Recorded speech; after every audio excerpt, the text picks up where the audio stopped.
This is a big crowd. This is a big crowd. Thank you very much, everybody.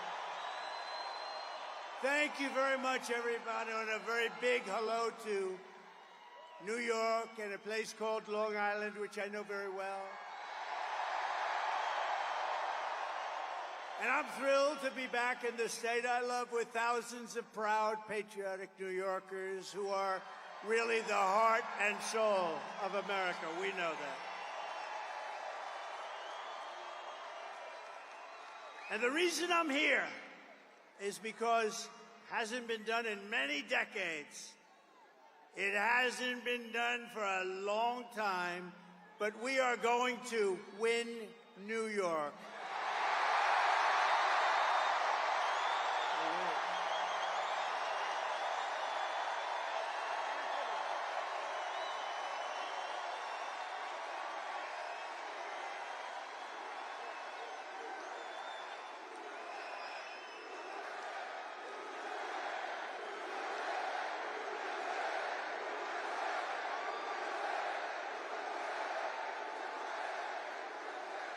And that's the first time in many, many years that a Republican can honestly say it, and we're going to do it. We have to do it. We do it, and the election nationwide is over.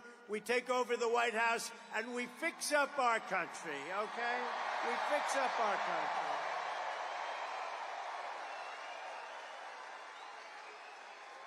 So as you know, 3 days ago, there was yet another assassination attempt on my life. I didn't know I was going to say that. It was the second one in 8 weeks by a violent radical left mobster. This evil would-be assassin got within a few hundred yards of where I stood, but thankfully, our outstanding Secret Service agent, and they are outstanding, spotted the barrel of his rifle in the bushes. Can you believe that?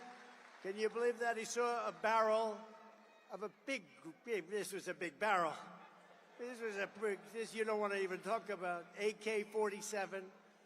But he saw the barrel coming out a little bit out of the very lush bushes, and he took fast action to stop the gunman before I even entered the line of sight. And I want to express my thanks to the U.S. Secret Service, who was there that day, and to all of the sheriffs and law enforcement down in Florida, they're heroes who helped to apprehend the attacker. And by the way, you possibly heard the story. So the secret agent, service agent, pulled out the gun and started shooting. He said, a barrel. He didn't talk like a lot of people. They talk. How are you, sir? What would you like to talk about? Would you like to talk about the weather? No, he pulled out the gun and he started shooting at him. And the villain... No, but think of this. This could only happen with a woman because men aren't smart enough, I hate to tell you fellas. So he dropped his gun. His car was a block away, and he started running because they had him. And he was running. And a woman driving a car innocently said, he looks like a bad person to me. He looks very suspicious. And she followed him and pulled up to the back of the car and started taking pictures of his license plate. Can you believe that? And she took the pictures of his license plate, perfect, beautiful pictures like a professional photographer, and sent them to the sheriff and said, I just looked at a man. There was something strange going on. Who the hell would do that, right? Only a woman. Only a woman. Right. Then I asked the sheriff today, I said, so, Sheriff, if you had 1,000 events, how many people would have done that? Man or woman, how many people would have done that, followed him, taken pictures of the license plate and also the type of truck that he was driving? He said, maybe none. So she's a hero. I got to meet her. And because of that, they were then able to catch him in a very speedy drive down the various highways in Florida, but they got them, and they got them fast. But I think it's incredible. So the agent and that wonderful woman, and with all of my heart, I thank you all for your incredible valor. What you've done is incredible. What the people of our country and law enforcement does in this country is incredible. Tonight, let me also deliver a message straight to Kamala Harris. Have you heard of her?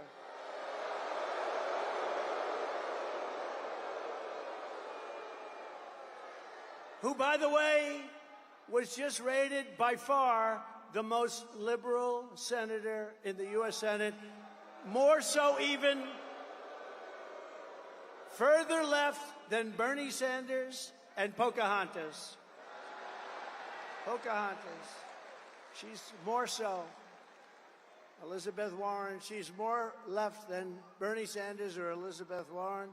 Let me also deliver a message straight to Kamala Harris, the radical left Democrat politicians, and the fake news media. Look how many are there.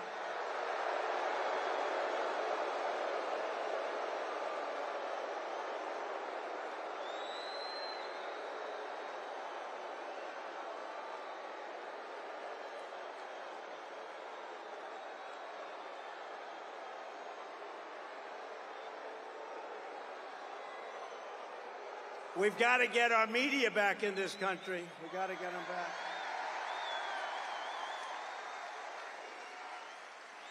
But the message is it's time to stop the lies, stop the hoaxes, stop the smears, stop the lawfare or the fake lawsuits against me, and stop claiming your opponents will turn America into a dictatorship. Give me a break.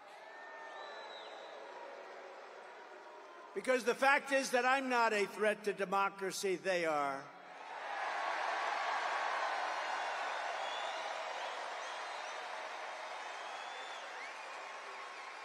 They're doing things in politics that have never been done before in the history of our country.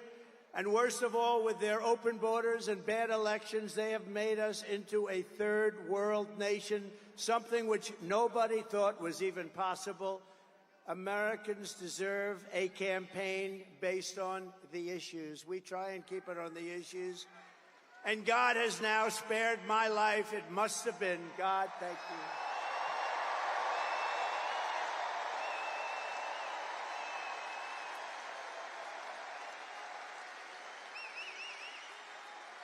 Not once, but twice. And there are those that say he did it because Trump is going to turn this state around. He's going to turn this country around. He's going to make America great again. And maybe. And we're going to bring back religion into our country. Bring it back.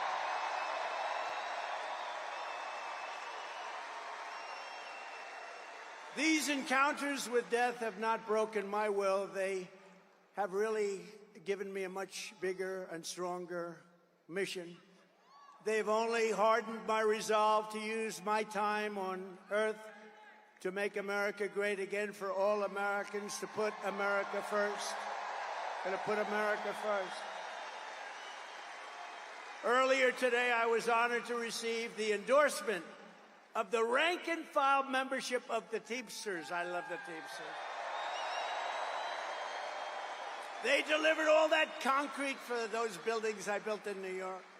They delivered the big, heavy, most beautiful trucks you've ever seen. They delivered the concrete in all those buildings I built in New York. But, you know, this hasn't happened in so many decades. We won the overwhelming majority of the local chapters and the members, and as a result, the national organization has refused to endorse the Democrat candidate for the first time in many, many decades. And I also want to thank Teamsters President Sean O'Brien, amazing man, and all of the incredible rank-and-file Teamsters across the country, because this was a surprise. It's automatic. They endorse the Democrats, automatic for many, many decades. But you know what? They said, they looked at her, they said, we're not going there, I'm sorry. These are tough people. And together we will secure our borders, we will protect our workers, we will defend our jobs, we will rebuild our country with American skill and American pride and American labor. Right?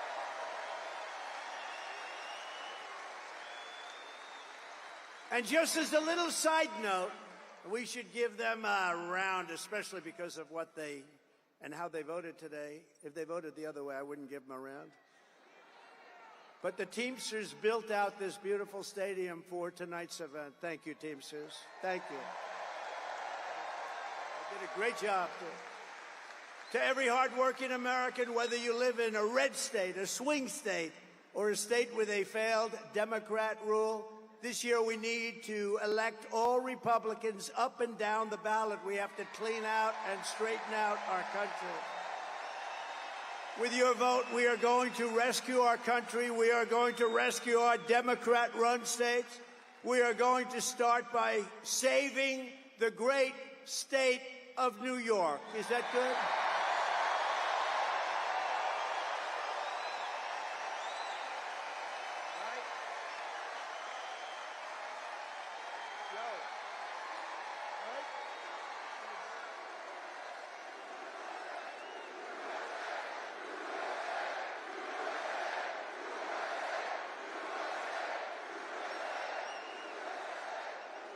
When I told some people in Washington, yeah, I'm going up to New York, we're doing a campaign speech, they said, what do you mean New York? You can't ever, nobody can win, Republicans can't win. I said, I can win New York, and we can win New York. We're going to win New York. And if you vote for me, I'm going to reduce your taxes, reduce your crime, and reduce your levels of stress, because you have a lot of stress. The only thing that I will increase are your incomes, and your love for your state will come roaring back again. Throughout American history, from generation to generation, New York has always set the standard for American life, and they have. It's been a high standard, too. Our cities were the center of business, arts, culture, our streets, ports, waterways, and they were the arteries of American commerce. They were absolute arteries. And our towns like Uniondale, Levittown, Hicksville, Huntington, these were great, great towns where you grew up and you loved and you stayed. But look at what has happened to New York and the other states, all run by radical left Democrats, every single one of them. Our heavy industries have exported overseas, and our middle class has been eviscerated, right here at home, been eviscerated. Housing costs are out of control. Inflation has cost a typical family $28,000. Think of it, in less than 4 years, $28,000. And we filthy encampments. We have horrible, disgusting, dangerous, filthy encampments of junkies and homeless people living in places that our children used to play Little League baseball, which they don't get to play very much anymore, do they? Over the past 3 years in New York City, there has been a 29% increase in robbery, a 36% increase in felony assault, a 42% increase in grand larceny, a 75% increase in carjackings. Did you buy a nice car lately? Well, 200 police officers leave the NYPD, New York's finest. I always say, I knew it well. New York's finest. They leave every single month, 200 people a month. Incredible people. They're incredible people. The trains and subways are squalid and unsafe. The median of our highway, all those medians, they spend all that money, they're falling down, they're rotting. Businesses are fleeing. The mobs of illegal migrants are being put up in luxury hotels at your expense, while our great veterans live on the freezing or steaming sidewalks right outside the main entrance to where the migrants enter their hotel. Think of that. Think of it. We have veterans lying on the street, squalid, lying on the street, sometimes freezing, sometimes it's hot, it's summer. And they're looking at people just came into our country, and they're going up to the 17th floor of their suite. How crazy has our country become? And can you imagine what those veterans, when they watch this, must be saying? But listen to this. Can you also imagine what the migrants must be thinking? They're saying, can you believe this? We just came from a place, in many cases, they were in prisons. And now they're living in hotel suites while our veterans are living on the street. And so I say to the people of New York, with crime at record levels, with terrorists and criminals pouring in, and with inflation eating your hearts out, vote for Donald Trump. What the hell do you have to lose? What do you have to lose?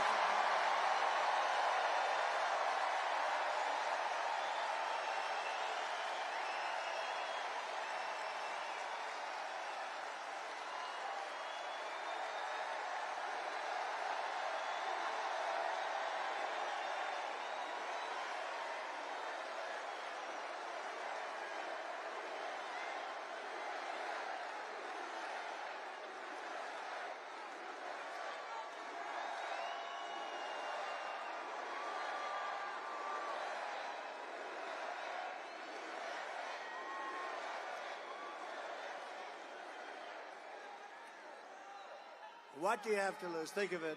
What the hell do you have to lose? You know, some of you remember that was a phrase that I used for our black population years ago in 2016. I said, with the worst housing conditions, the worst education, the worst this, the worst that, the most crime. I went through 12 different things, and it wasn't in the sheets. And I'm saying, boy, that's really terrible. And I said, and I was at like 2%, not too good. And I said to the black population gathered in front of me, vote for Trump. What the hell do you have to lose? I said that, same thing. And you know what happened? I got eviscerated when I went backstage. But I'm not like Biden where he takes, I fight back with my people. Remember, we still signed the check. They said, sir, that's a terrible thing to have said.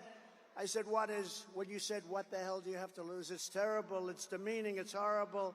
I said, but it's true. You know what happened? The next day, I picked up 10 points with the black population.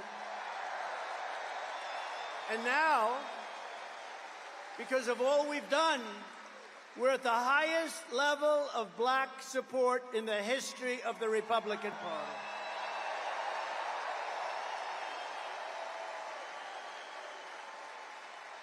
And by the way, the Hispanic support, do we have any Hispanics?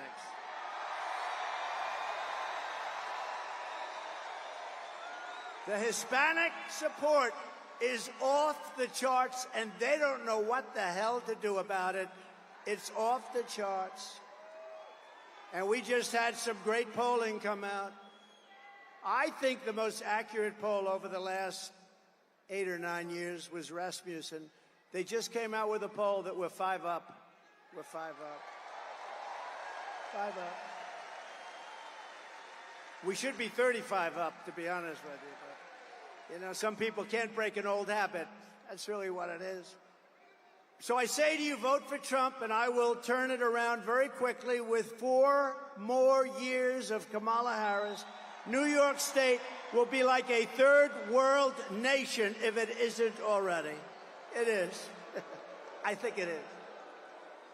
With Trump, the Empire State will once again be the envy of the entire world.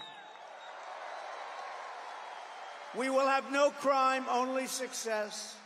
And unlike your current radical Democrat regime, I'm not driven by partisan ideology. I'm driven by results, and I'm driven by New York common sense. It's common sense, right? Right? It's common sense. I like to say the party, this is a great party. I like to say the party is really, we're conservative and all that, right? Who knows? You know what we are?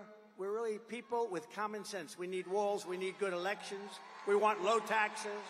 We want great police officers that are well taken care of. We don't want to defund the police. We're the party of common sense more than anything else. And it's picked up a lot of steam. It's true. My first week back in the Oval Office, I will clean up and call up your governor and mayors all across your state, and I will tell them it's time to work together. They're largely Democrats. It's time to work together for the good of the people. Going to do it. And despite all of the persecution I've endured from the corrupt judicial system in New York, it's a corrupt system. I love the people of this state, and I want to give back. I want to give back to you. I've had a great life. I want to give back to you. We're going to give it back to you. We're going to make this city and we're going to make this state incredible again. Together, we will rebuild our roads, bridges, highways, and airports. They're falling apart. They're falling down. We will renovate New York subway. Oh, that's beautiful. I used to go to school on the subway. Can you believe it? I mean, I like to say it's not so long ago, but it probably is. What do you think, Bruce? I guess it is. But my parents would drop me off at a subway, and I'd go to Union Turnpike, or I'd go to wherever They had no fear that I was going to be disappearing. They would take me to a subway, put me on and say, bye, darling, bye. If you do that today, you have about a 75% chance that you'll never see your child again. What the hell has happened here? What has happened? We will renovate the New York subway so that the greatest city in the world finally has, again, the greatest transit system anywhere in the world. You have the basics. We have to clean it. We have to take care of it. We have to give it a little love. And we have to get the criminals the hell out of there. We will once again support our incredible police officers, New York's finest. A lot of them.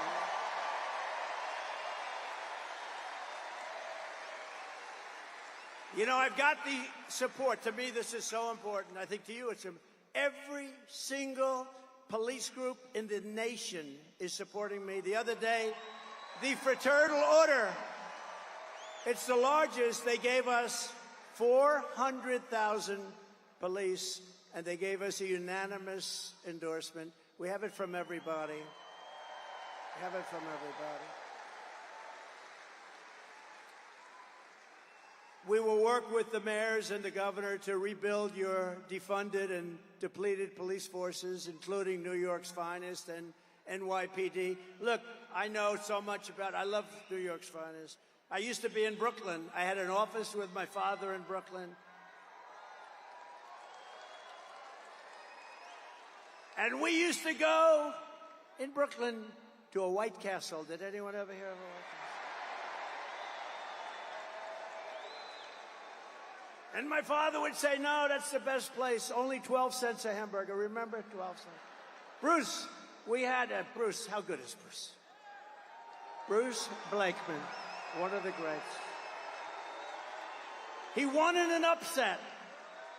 You know, this is a Republican. He ran a couple of times. You couldn't beat this hoax of Democrats. He ended up winning. He's done such a good job. He's now unbeatable. They don't even run anybody against him. Great. Great. Really great. We got a lot of them. Joe Cairo's here. Joe, are we going to win, Joe? What do you think? Joe Cairo. Don't mess with Joe, right, Joe? We love you, man. Your family's great, too. But I will stop the Kamala crime wave, and we will do everything we can. We're going to get these violent criminals behind bars. We're going to get them out of our country. We're going to take them back to the country from which they came. A few months ago, I visited with the grieving family of a New York City police officer, Jonathan Diller. You know Jonathan Diller?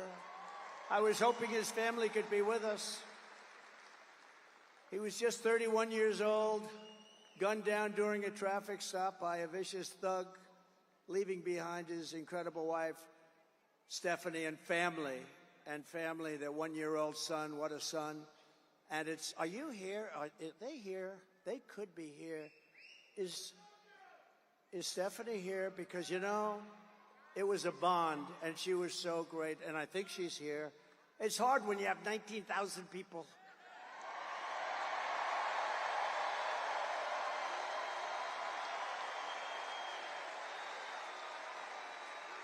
And Stephanie, unlike a lot of my friends, doesn't want adulation.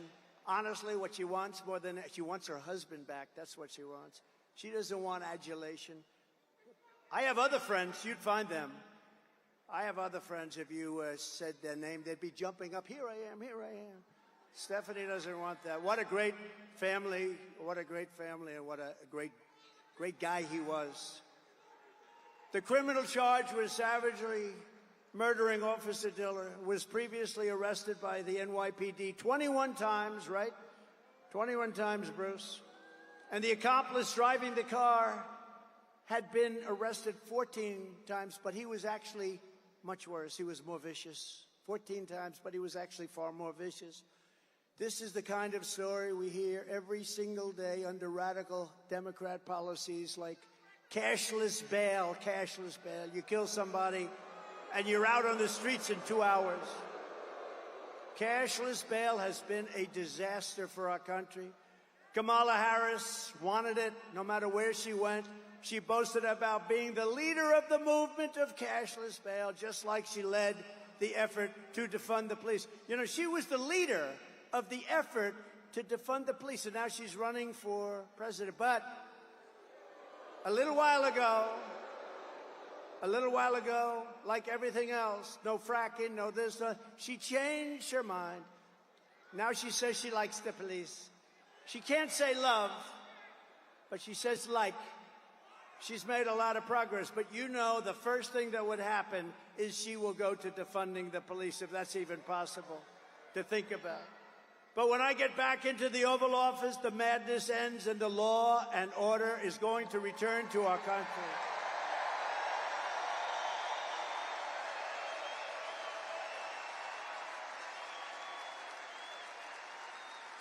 A fully reformed Federal Department of Justice will deliver massive public safety funding for New York and other Democrat-run cities that are under siege. But in exchange, they will give our police back their protection and their respect. We are going to take care of our police, and we're going to respect our police. Everyone here does. I tell the officers all the time, you have no idea how the people love you, but sometimes they don't feel it because of what the Democrats do to them. They will end deadly sanctuary city policies. They will terminate cashless bail, and they will return to proven policing methods like we had under Mayor Rudy Giuliani that made New York City the safest big city in America.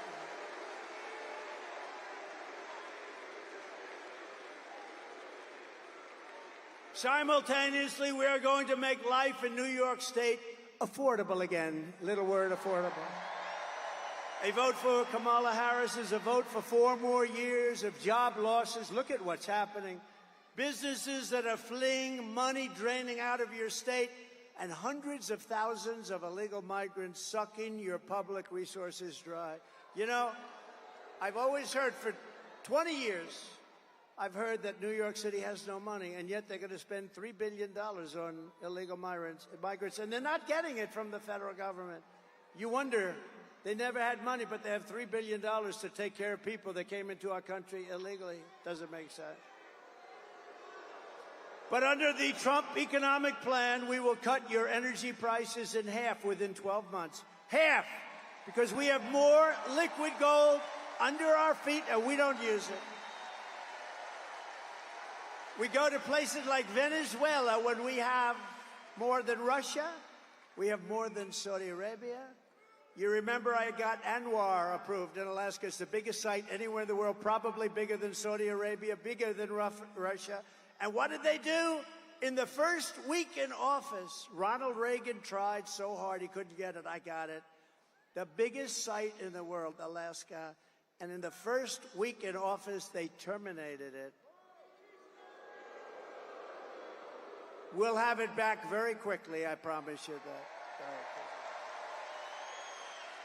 We will rapidly defeat inflation. We're going to bring your prices down. All they're doing is they've cut it, but you're up 55 or 60%. People that used to live a nice life 4 years ago, they can't afford an apple.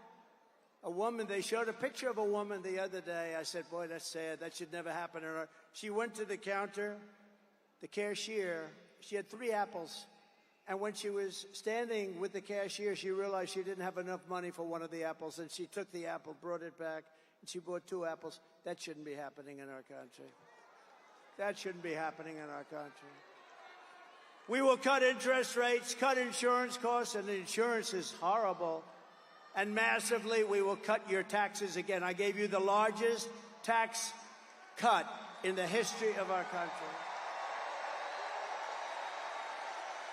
And we have some to go. Kamala Harris, as you look at her plan, will give you, very simply, the largest tax hike in American history. She's going to lift your taxes. This is the only person I've ever seen, and Biden too. They announced that they're going to raise your taxes, and it's supposed to be good politically. I don't think so. I don't know. I've never seen that, Anthony, before, where they say they're going to raise your taxes. They're going to raise your taxes. To vote for me, I'm going to raise your taxes. Can you believe it? I made a mistake. I shouldn't have done that, because the news will say, vote for me, I'm going to raise it. They're going to say, they're going to attribute it to me. I can't do that. I told our great First Lady I will not be sarcastic anymore. When you joke or when you're sarcastic, the fake news will take a story like that. I'll say, I never said I was going to raise your taxes. Yes. Vote for me, I'll raise your taxes. Kiddingly, kiddingly, kiddingly. These people are the worst. When I imitated Joe Biden because he couldn't get off a stage, so I'd imitate him because he couldn't find the stairs. He'd look around. He finished the speech. The speech would last maybe 3 minutes, maybe a little less than that. And then he'd want to get off the stage, and it'd always go like this. But you remember, we're not running against him. We're running against somebody who's actually much worse. Ready? And he'd go like this. And then he'd walk in a different direction. It was the weirdest thing. And Secret Service did a great job. They'd come up in the stage and they'd pull him out. Like today, we have 4 or 5 stairs. You always have 4, 5, 6 stairs. The more it's government-owned, the more stairs you have. But you always have a lot. So I said to our great First Lady, who can draw a crowd? Did you watch me tonight on television, First Lady? People love our First Lady, I'll tell you.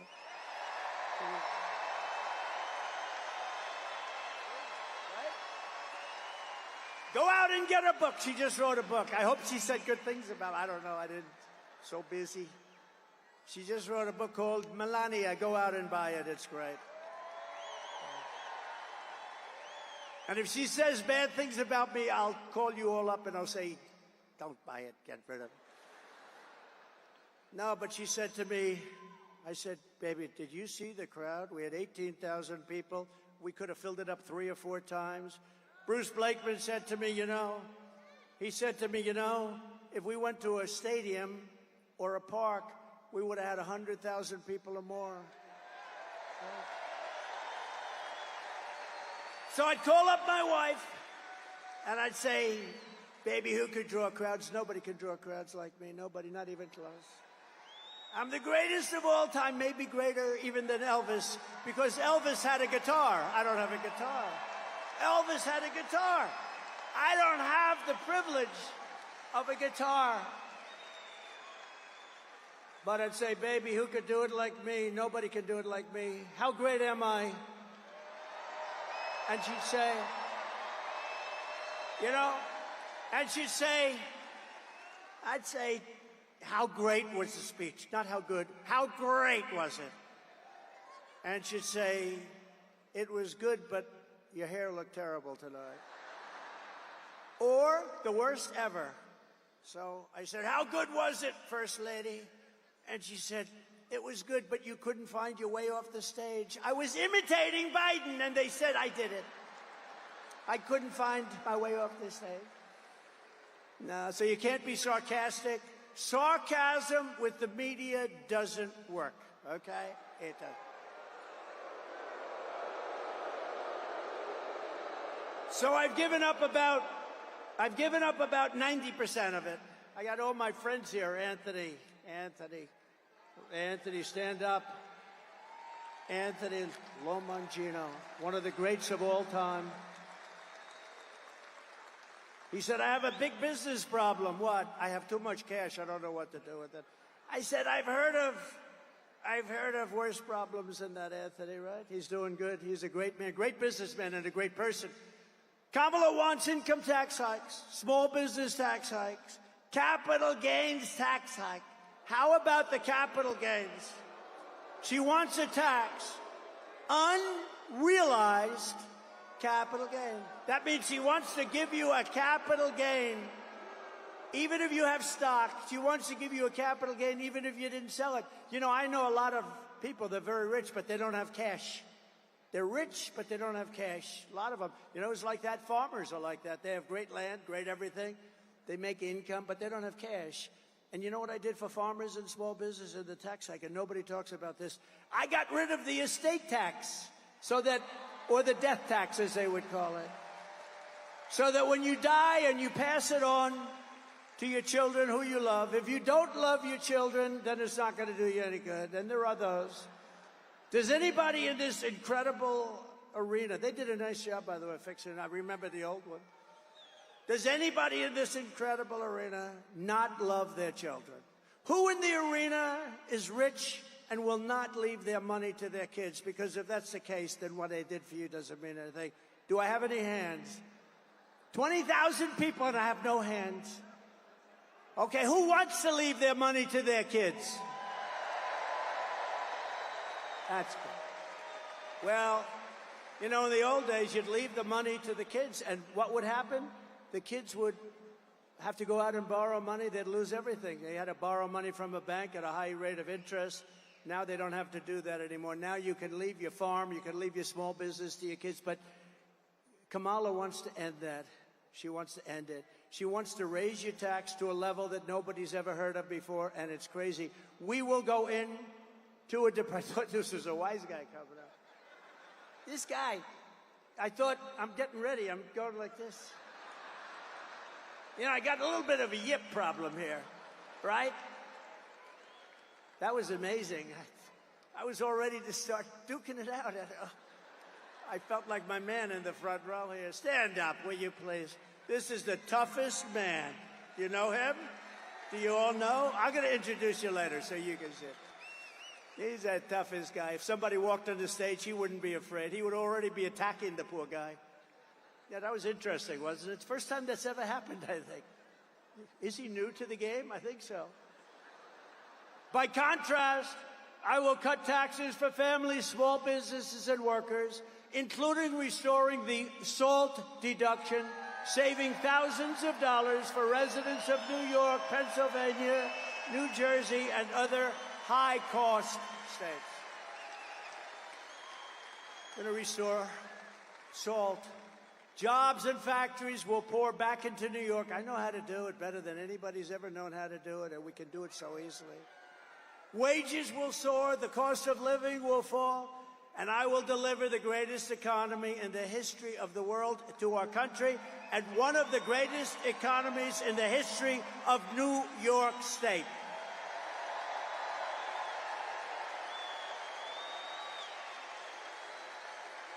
And a key part of restoring safety and saving our economy is stopping the invasion at the border of our country. It's crazy. Under border czar Kamala Harris, you know, she was the border czar until she started looking at this situation, until the coup. I say until the coup because it was a coup. But she was a border czar. Now she said, I was never the border czar. You know what? Give her that. But she was in charge of the border, and the border is the worst-run border in the history of the world. There's never been a border like this. 21 million people, illegal aliens are coming in from all over the world, from prisons and jails, from mental institutions and insane asylums. Many tourists are coming in just to watch. Did you ever see this? You have tourists that line up to take pictures of it.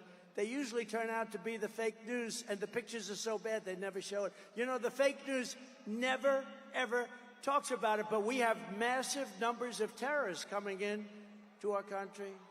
You have everybody coming in. We have people that can't speak the language. The great Tom Homan told me the other day, great guy, central casting guy, great guy. He told me the other day, last month, they figured it out for the last 12 months, 168 different countries came in, represented, and came into our country. Most people don't even know you have that many countries. You actually have over 200, but most people don't know. But I want to be known as one thing. In 2016, I probably won because of the border. I did a great job. I cleaned it up, and the border was good. And in 2020, even though I got millions and millions more votes, they said, sir, if you get the same number of votes as you did in 2016, 63 million, sir, you cannot lose. I got millions more, and I lost.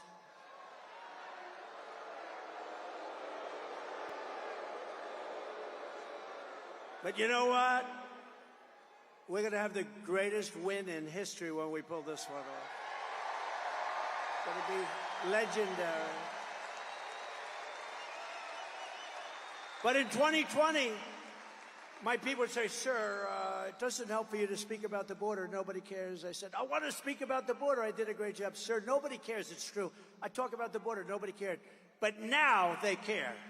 Because now the border is 25 times worse than it was in 2016. Now the border is not even believable what's happening. And I want to be known as your border president. I'm going to be known as your border president.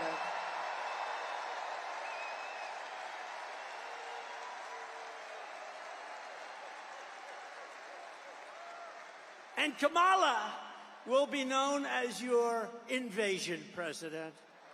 Just let them all come in. Let them all come in. Now, we got to save our country. Our country's going down. If you look at what's happening with the Venezuelans taking over, I mean, they're taking over large pieces of real estate in Colorado, and you have a Democrat governor who's petrified of them. He's afraid. I've never seen anything like it, and he doesn't want to talk about it. They've taken over your buildings and your land. You got to do something about it. That wouldn't happen with Bruce Blakeman, I can tell you right now.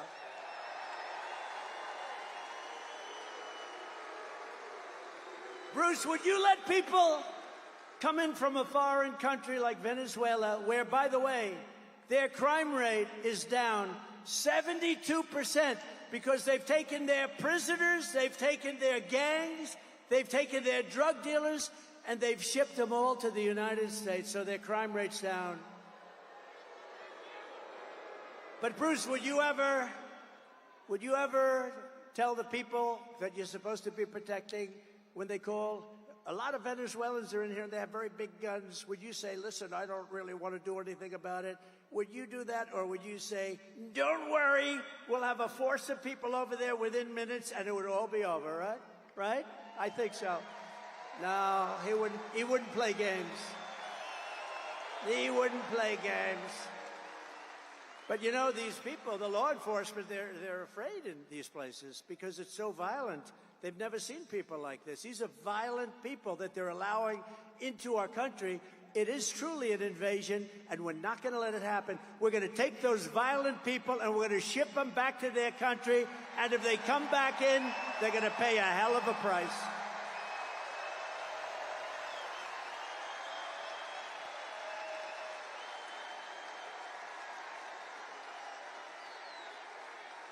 Thank you. We have no choice. We have no choice. It's not like, you know, this is not sustainable by any country. This is not sustainable. How about in Springfield, Ohio? They had 32,000. This is a little beautiful town. No crime, no problem. 32,000 illegal immigrants come into the town, 32. So they almost doubled their population in a period of a few weeks. Can you believe it? And you know what? They've got to get much tougher. I'm going to go there in the next 2 weeks. I'm going to Springfield and I'm going to Aurora. You may never see me again, but that's okay. Got to do what I got to do. Whatever happened to Trump? Well, he never got out of Springfield. I'm leading in Ohio by like 15 points, a lot. And we're going to take care of Ohio, and we're going to take care of Colorado, and we're going to take care of every single state in the union. They're all under siege. A lot of people don't talk about. But think of this. So the mayor of Springfield, and I think he's a very nice person, but instead of saying we're getting them all out, we're getting them out, he says very simply, we're hiring teachers to teach them English. Can you believe it? We are hiring interpreters, so when they go to school and take the place of our children in school, we have an interpreter. Each one will have a private interpreter. What the hell is wrong with our country? No. We're getting them out of our country. They came in illegally. They're destroying our country. We're getting them out. They're going to be brought back to the country from which they came. I will protect our country. I will protect our country. Think of it. She will surrender our country. That's what they're doing. They still refuse to acknowledge that these people have to be taken out. And you start with the stone-cold killers, the murderers, the drug dealers. You get them out, and you tell them if they ever come back, big trouble. But let me tell you what you really do. Some of them are so bad you can't take the chance of sending them out because they'll come back. You lock them up, and they're going to be there for a long time. And when they know that, you'll see a whole big difference. As you know, here on Long Island, the open borders policies of Kamala Harris, and it were really her policies, and the communist left, I call it the communist left, have been importing MS-13 gang members by the thousands. I don't know what it is about Long Island, but, you know, I took thousands and thousands of gang members out. Do you remember the story? Remember, I came into the presidency, and MS-13 was on my mind because I saw that in Long Island, two beautiful young girls were walking to school. They were 16 years old, and an MS-13 gang of deviants grabbed the girls and sliced them up into pieces. Not with guns. They didn't want guns. They killed the two girls. They sliced them into little pieces, and I never forgot that. And then I found out that things like that are happening all over, wherever they are. MS-13, the worst gang anywhere. The only thing good about that is they make our gangs look like very nice people, I want to tell you. These are the worst people. They're animals. And Nancy Pelosi said, you shouldn't call people animals. That's not appropriate. They're animals. That's the philosophy. And I said, I got to the White House, and I said, they have a lot in Ohio, a lot in every state.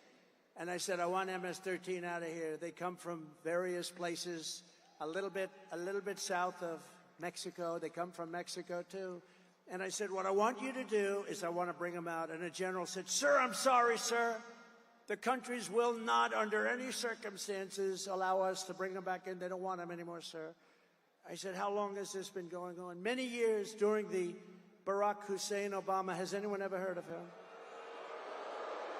Many years, sir, under the Barack Hussein Obama administration. It's been going on for years, so they won't take them. You know what they do? They would take Honduras, okay? Think of it. They would take planes, and they would put them on the runways. They would put the planes, El Salvador, or different countries, some of the roughest gangs. They put big commercial aircraft. So when a plane is going to fly in with 200 or 300 MS-13 killers, you couldn't land the plane. They said, sir, we can't get them back. All of the bus routes are blocked. We can't get the buses in. And when they know a plane is coming, they put planes on the runway. Sir, we won't be able to do it. I said, I think you will. How much money do we pay them for? Economic development of the dictator's house. How much money do we pay them, General? I'll get back to you, sir. He comes back the next day. Sir, we pay them $750 million a year. It's a lot. Let me tell you, it's peanuts compared to some of the money that we pay, but it's a lot of money. I said, inform these countries that under no circumstances are they getting any money anymore. They're not getting any money. They are delinquent. They're not allowing us to bring back people that they forced into our country through caravans. So they informed them, and the next day I get to the Oval Office nice and early, and I get calls from 3 particular countries separately. Sir, there seems to be a problem or a misunderstanding. I said, yeah, there is a misunderstanding. You're not taking your MS-13 people that you sent into our country. You're not taking them back. And I'm going to not give any money to your country forever. You're never getting 10 cents. And in all cases, they said something to the effect, sir, it is so bad that I didn't know about this. I wish I would have known about it.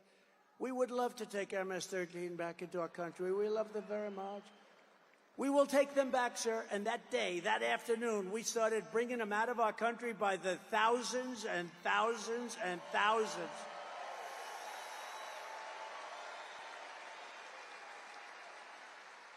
And the worst part of the story is, now, I still didn't pay them. I figured. But now they're getting $4 billion a year under Biden. Biden said, do it. Maybe she knew about it. I don't want to blame her if she didn't. But $4 billion. You know why?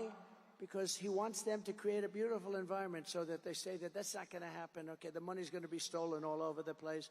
So instead of $750, it's now at $4 billion. An estimated 75% of arrests in Midtown Manhattan and over 60% of arrests in Queens are now illegal aliens. Congratulations. Congratulations. And you know this. In Queens a few months ago, an illegal alien released by Kamala Harris, she was in charge of the border, approached two 13-year-old children with a machete in broad daylight, forced them into the woods, tied them together by the wrists and raped them, injured them terribly, very badly. You know about it. In the Bronx, another illegal alien that Kamala Harris set loose into our country approached a 36-year-old woman while pretending to ask for directions. Ma'am, he said, I'd like directions to someplace. Before he wrapped his arms around her throat, pinned her down on a park bench, and raped her all night and beat the hell out of her. And you know what she said? She said, he didn't rape me, he tried to kill me. That was her expression when the police came. And on Coney Island, a place I know well, just weeks ago, two migrants, Kamala let in, raped a 46-year-old woman with a knife to her throat. She was badly, badly beaten, probably going to live. For every New Yorker being terrorized by this wave of migrant crime, and I've been talking about migrant crime for 5 years, I said, if you let them in, it's going to be hell. They are vicious, violent criminals that are being let into our country. They're people that their countries who are very smart, they don't want them. That's why all over the world, a lot of people coming from jails out of the Congo in Africa. Where do you come from? The Congo. Where in the Congo? We come from jail. What did you do? We will not tell you. They're coming from the Congo. They're coming from Africa. They're coming from the Middle East. They're coming from all over the world. Asia. A lot of it coming from Asia. And what's happening to our country is we're just destroying the fabric of life in our country. And we're not going to take it any longer. And you got to get rid of these people. Give me a shot. You will have a safe New York within 3 months. 3 months.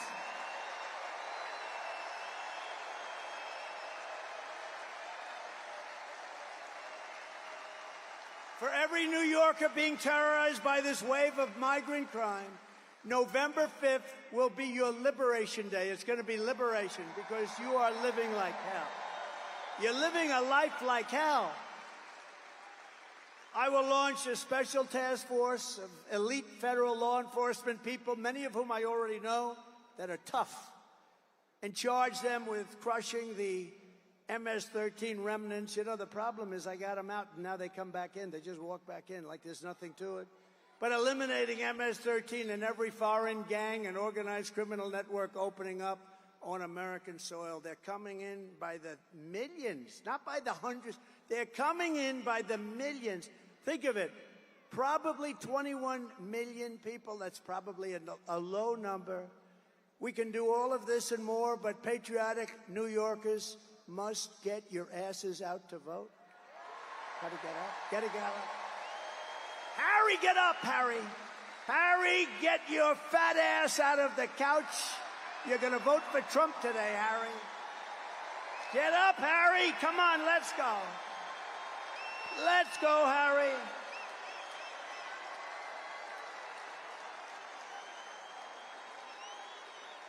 We gotta vote. Gotta vote. And I believe we have the vote. You know, it's an interesting thing. Evangelical Christians, they tend not to vote very much. If they did, you'd never lose. Gun owners, I have the total endorsement of the NRA, have had it from the beginning. Gun owners don't vote, meaning they don't vote in a proportion that they should. Very small numbers vote. It's probably rebellion, or who knows what it is. The gun owners have to get out and vote. Evangelicals, Christians have to get out and vote. People have to get out. There are some groups that don't vote like they should, and we're going to win. We're pleased to be joined tonight by members of Congress that are really terrific, that are warriors, really warriors. And one of them in particular, I love what she did to that woman at Harvard. Oh, that was not pretty. Elise Stefanik. Where is Elise? Where is she? Where is she? She is so great. Where the hell is she? Thank you, Elise. Boy, she was great. Mark Molinaro. Great. Nick LaLota. Nick. Thank you, Nick. Great job. He's doing a good job. Here's another one doing a good job. I gave him a big endorsement, Anthony D'Esposito. He's doing a great job. Thank you, Anthony. Salt. Salt, Anthony. Remember, fellas, salt. Brandon Williams, doing great. Thank you, Brandon. Thank you very much. Nick Langworthy, terrific guy. Claudia Tenney. Where's Claudia? Where's Claudia?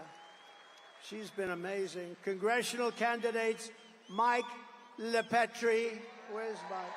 Thank you, Mike. Good. I heard you leading big.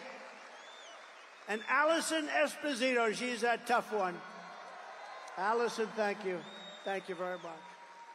It's tough, you know, when you have this many people. I'm looking around. Where's one person? Thank you very much, Allison. Beautiful. Senate candidate Mike Sapriacone. Mike Sapriacone. Come on, Mike. Where's Mike? You got to win, Mike. We got to win that one, Mike. You can do that. You can do that. A former senator and a friend of mine for a long time, and we had disputes every once in a while, but generally I would say it was a 10 relationship, and he was a tough cookie, Senator Al D'Amato. Right? Good man. A good man.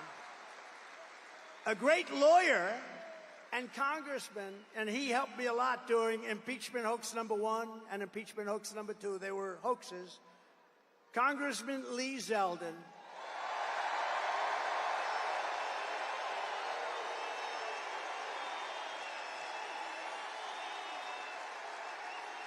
He's great. And he's a big part of our campaign, and I want to bring him to Washington with us. He's a great lawyer. Get ready. Ambassador to Israel, David Friedman, who's fantastic. A mayor who was a fantastic mayor, very shy kind of a guy. He took crime. It was terrible. It was at a level that was as bad as today. And he made New York the safest big city in the world. Rudy Giuliani.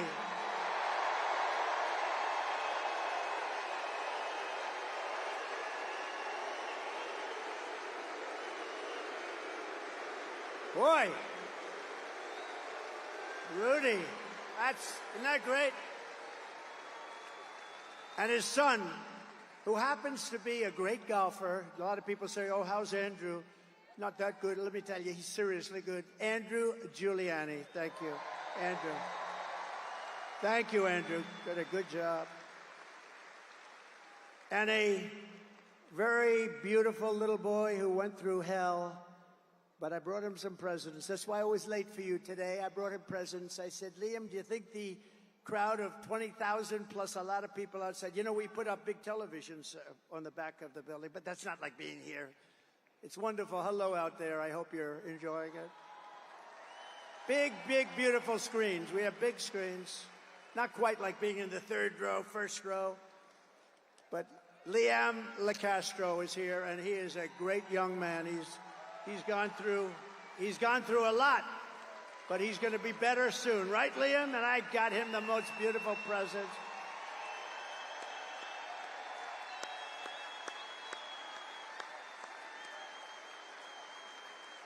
He's a great boy, great parents, beautiful sister. Also with us are members of New York City Firefighters Union, Local 94, the largest in the city. Thank you, fellas.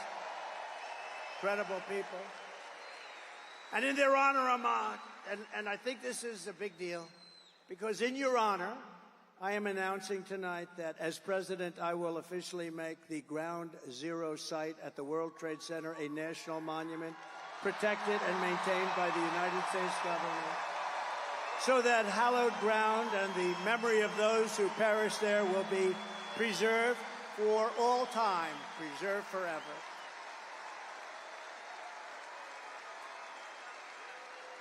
And you deserve it. A lot of great people. I met them last week. Thank you.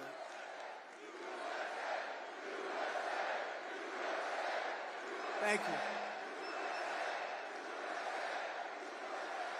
Well, and I met him last week with the ceremony, and it was a beautiful ceremony, and met a lot of fantastic people. The New Yorkers who created the 9/11 National Memorial Museum really did an amazing job, didn't they? And many of them are here today, and I want to thank them. And I want to ensure that their outstanding work is sustained forever, and that's what we've done by doing this. So we are just 48 days away from the most important election in American history. The most important. The most. Stand up. Now you can stand up. They didn't put your name down. Turn around. Who is he? Name him. He took care of business, right? It's my man. Good. Boy, I'm glad I didn't forget you. Good guy. Good friend of mine for a long time. Whenever I had problems, I'd look at him and they'd say, let's leave Trump alone. Thank you, man. Thank you. We appreciate it. Great gentleman.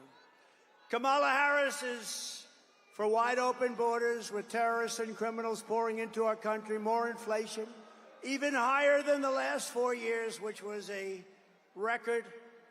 She wants to pack the Supreme Court. Think of that one. And today I heard it all. I thought they wanted maybe 11, maybe they wanted 13. That's an unlucky number, so maybe it would be 15 instead of 9. But instead of 9, Kamala wants to bring up potentially as many as 25 justices so that they can rig the system like they rig everything else, including elections. And maybe one of the worst things of all, she is a true believer. And again, I said this before, if you want to defund the police, if you've been there even for a day, in your mind you want to defund the police even for one day, you are not qualified to be the President of the United States.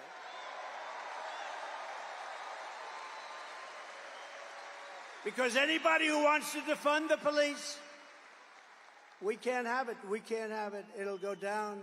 It'll go down. We're not going to let our country fail. It's too great. And you know what? If we don't win this election, it's very possible we'll never have another chance. We have to do it.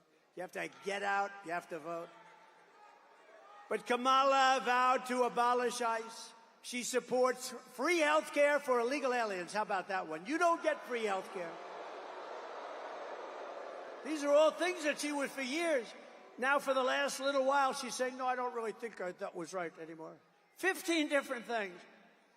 She wants mass amnesty and citizenship for all illegals, which means totally bankrupting Social Security and Medicare.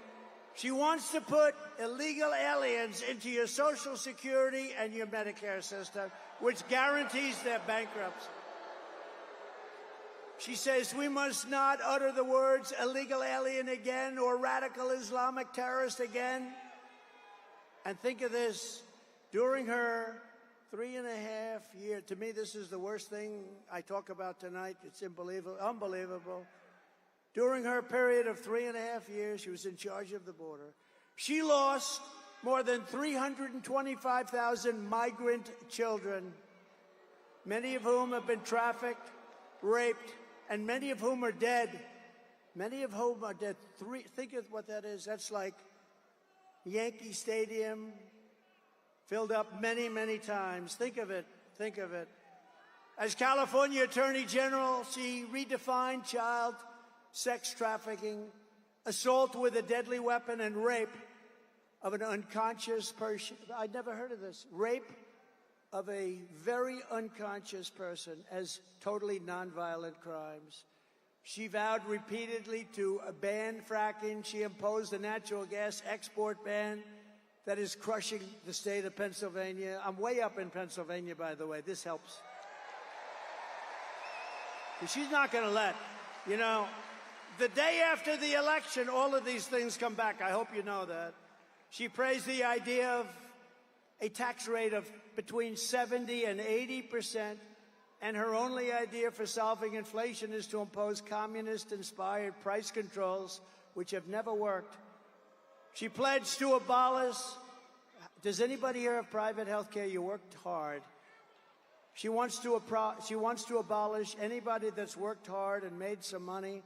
Private health care, no more private health care, and force everyone into a socialist government-run health care with high taxes and deadly wait times. And she even endorsed free sex change operations for illegal aliens in detention, all at taxpayer expense. Now think of that one. They come into the country illegally and they say, I want to change my sex. Oh, that's okay. She's totally in favor of it. I'm sure she'll deny it now, but that's what she is. In 2021, Joe Biden tasked Kamala Harris with bringing broadband to rural America. Rural America was dying for it, and gave her $42 billion to do the job. 3 years later, right now, not a single home has been connected to broadband. Everyone's saying, what happened to the money? $42 billion, not one home. And in the Midwest, you read this, in the Midwest, they built 8 charging stations. That's like a gas pump with electricity, right? 8. They spent $9 billion to build 8 charging stations. Other than that, it really works well. I will end the electric mandate on cars immediately. And I have to say this. Look, Elon Musk is great. He's a great guy. And he makes a great car. And as strong as I am on this, because I think they're incredible, but it's limited. Some people want them, and some people love them. I think they're incredible. And he makes a great product, maybe the best product I hear. And he understands this. Some people have to go far distances. Some people don't want the additional cost. Some people don't want their car built in China. Electric cars will be built in China. I'm going to bring back the auto industry. We're going to have gasoline-powered cars. We're going to have hybrids. We're going to have electric cars. We're going to have everything. The new one is hydrogen. I heard about that the other day. Hydrogen. There's one little problem. If it blows up, you're dead. It's great until one day there's a little bit of a problem, Anthony, and it blows up. And when that happens, it's not a pretty picture. So I think I'll take a pass on that one, if you don't mind, for a while. And just today, 3 agencies of the Kamala Harris and Joe Biden administration, the FBI, the Office of the Director of National Intelligence and Cybersecurity and Infrastructure Security Agency, they just released a report confirming that Iran actors hacked into the Trump campaign's email accounts and in turn sought to give the hacked materials to the Biden-Harris campaign. They gave them all of the materials because Biden is working with Iran, and Iran doesn't exactly like me because they were ready to make a deal, except we had an election that was rigged and stolen. And look at what's happening to our world now. But no, Iran hacked into my campaign. I don't know what the hell they found. I'd like to find out. Couldn't have been too exciting. But they gave it to the Biden campaign. I can't believe it. Oh, yes, I can. But this is really foreign election interference. This is real election interference, not the phony crap that they've been trying to pin on me with Russia, Russia, Russia for years. Whatever happened to Russia, Russia, Russia? Remember the 51 intelligence agents? They said, no, no, the laptop from hell, it's Russia. No, it was Hunter.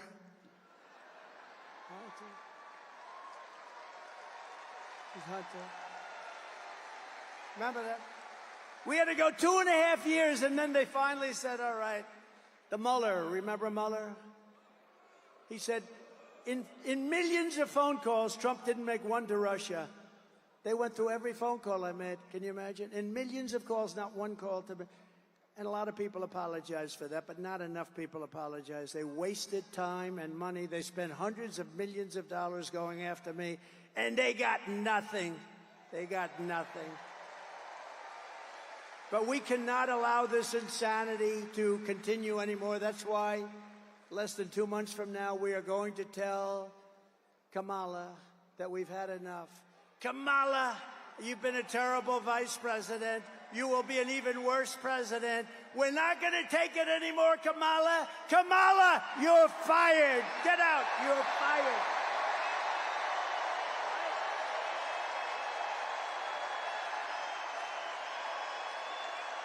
We're not going to take it anymore, Kamala.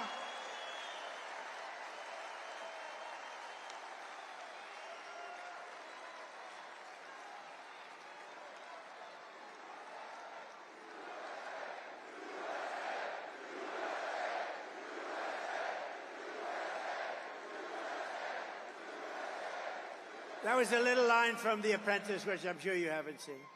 What a great show. Was The Apprentice good or what? From the moment we take back the White House from Kamala Harris, I believe we are going to have the 4 greatest years in the history of our country.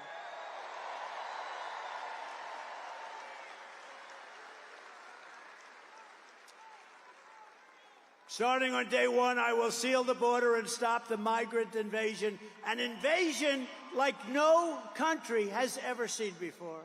We will stop it immediately. We will carry out the largest deportation operation of criminals in American history. We're getting them out of our country. We will make America the dominant energy producer in the world by far. We have more than anybody else. And we have more. Think of it, we have more than Saudi Arabia. We have more than anybody else, especially when you add Anwar in Alaska, which we will reinstitute immediately. We're going to use it along with growth. We are going to grow to start paying down our debt. We have $35 trillion in national debt. We were all set to do it. And then we got hit by COVID. We had to focus on that. And then we gave back. You know, I got great marks on the military. We took out ISIS, wiped out ISIS 100%. We did it in 4 weeks. It was supposed to take 4 years, 5 years. And I got great marks in the economy. Never got great marks in COVID because they didn't want to give them to me. But the fact is, we did an unbelievable job. Nobody knew what the hell it was. It came from China. It came from the Wuhan lab. I said all these things. And we did an unbelievable job, and we handed over a country whose stock market was higher than it was just prior to COVID coming in, and amazing. But we did have to focus on that. Think of what China did to us. The world has $60 trillion and millions of people dead over that disaster. Think of that. The whole world. Even China suffered very much. They suffered at the end more than almost anybody.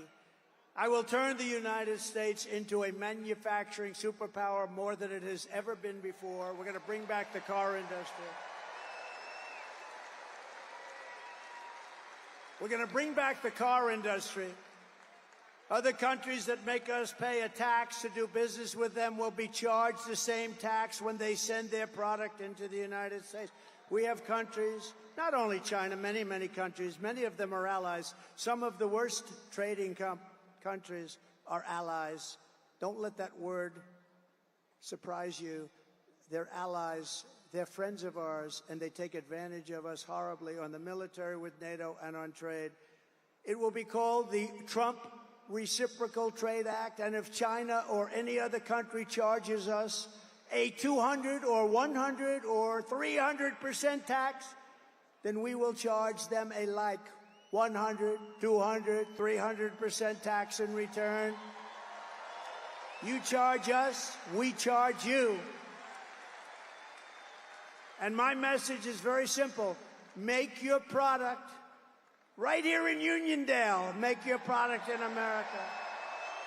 Make your product in America. And only in America. And if you do that, Bruce, you won't have to pay a tax. And they'll be coming in here like you wouldn't believe, right? The worst that happens, we'll take in a lot of money, but we don't even want that. We want them to make their product. We're going to bring back the auto industry. Right now, China's building some of the largest auto plants in the world, and they're building them in Mexico. And they think they're going to build these massive plants, literally the biggest in the world. They're going to make millions of cars and sell them without tax across our border. We will put a tariff on all of those cars to a point where they won't be able to sell them, because we want them to build their plants in the United States and hire many of the people in this audience, and that's what's going to happen.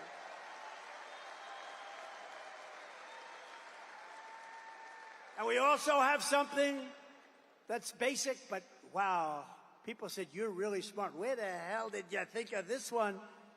No tax on tips. So if you're a waitress, a caddy, a driver, but maybe better, no tax on overtime.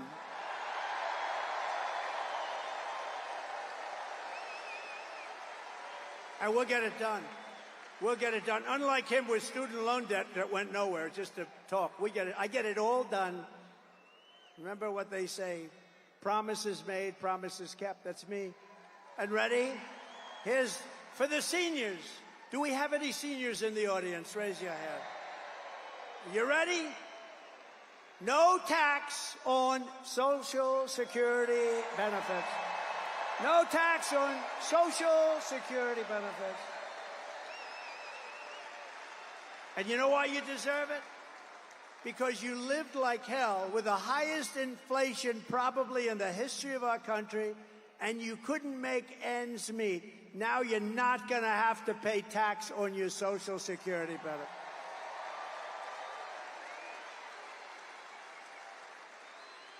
And I will always protect Social Security and Medicare, and they won't. They're going to destroy it. They're putting the migrants all over the place, including there.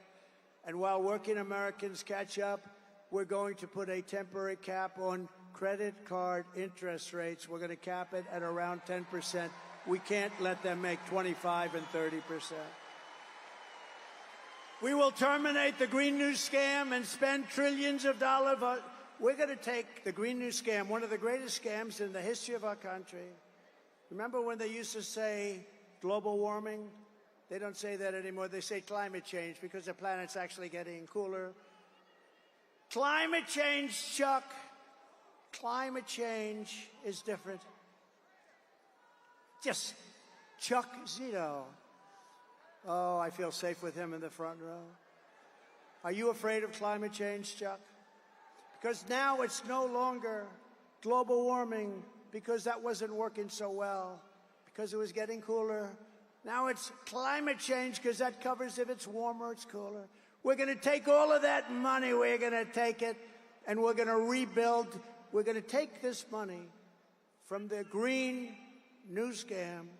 It's a Green New Scam, one of the greatest scams in history.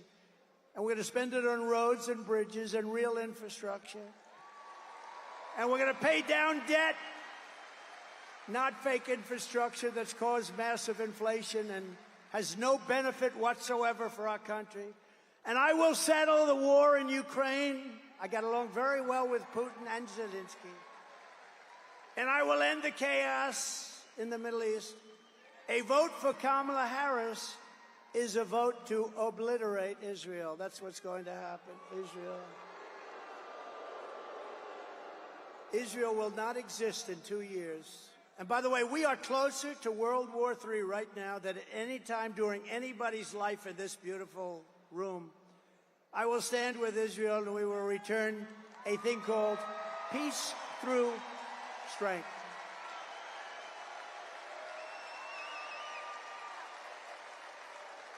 And we're going to get it settled. We're going to get it done. We're going to get it done. We're not going to have war in the Middle East. We're not going to have war with Russia and Ukraine. You know, when I was there, we didn't have any war other than ISIS.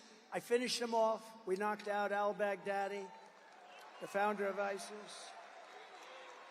Think of that. We knocked them off. It was supposed to take 4 to 5 years. I did it in 4 weeks. General Raisin Kane, what's your name? Kane, sir. What's your first name? Well, they call me Raisin. I said, your name is Raisin Cane. That's the general I was looking. He did it in 4 weeks. The Russian attack on Ukraine and the October 7th attack on Israel would never have happened if I was president. Would never have happened. Think of what the world would be, and think of what our nation would be with no Russia-Ukraine war, no October 7th disaster in Israel, and the Middle East. It's inflamed right now. It's inflamed like nobody's seen it for 50 years. No inflation and energy dominance. That's what it would have, energy dominance. We'd have no inflation. We wouldn't have either the Middle East or the Russia, Ukraine. What a different world it would be, wouldn't it be? Oh, we can't let them cheat on elections anymore. We can't let it happen.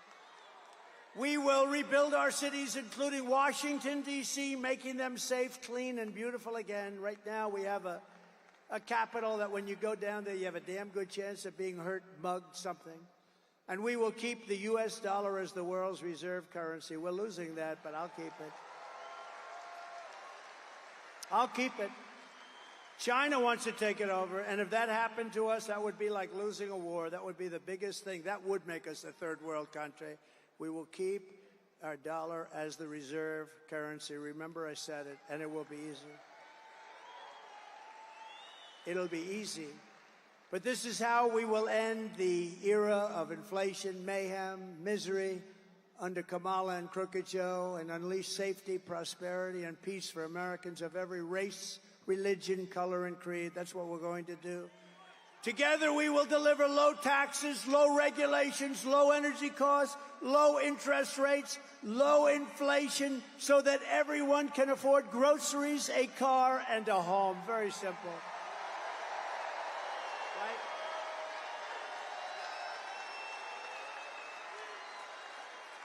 Right? We will stop the invasion, end migrant crime, support our police, strengthen our military. I want to wish a happy 77th birthday to the United States Air Force.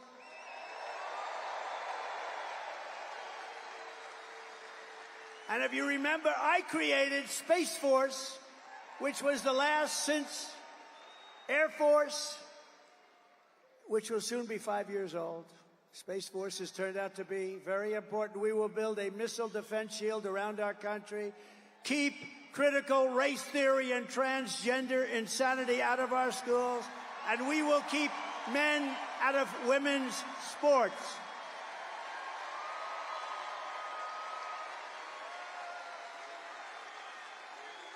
We will defend the Second Amendment, restore free speech, and we will secure our elections, and we will secure our borders. Everyone will prosper, every family will thrive, and every day will be filled with opportunity and hope.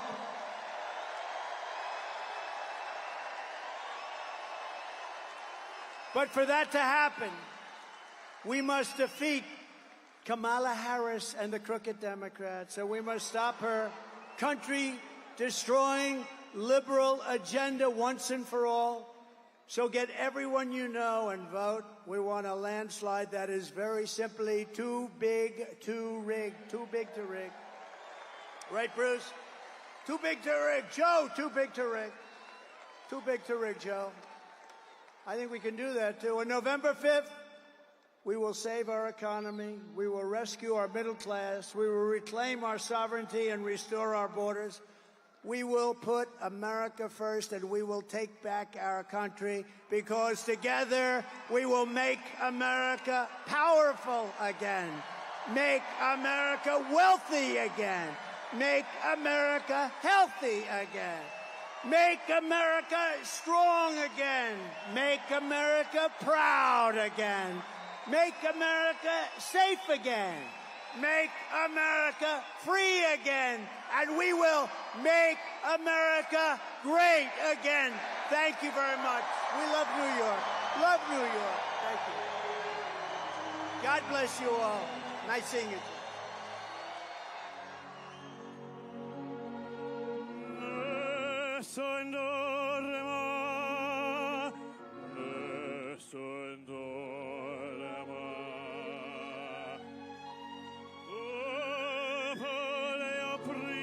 principessa nella tua fredda stanza.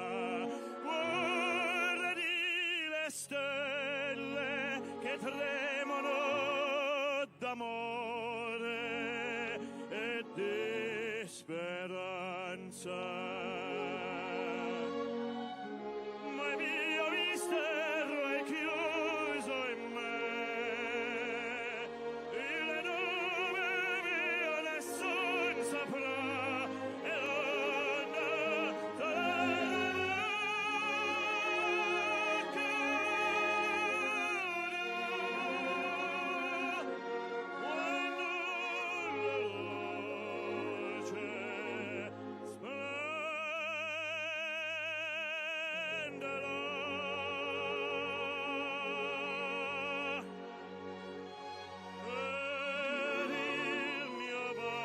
Shine.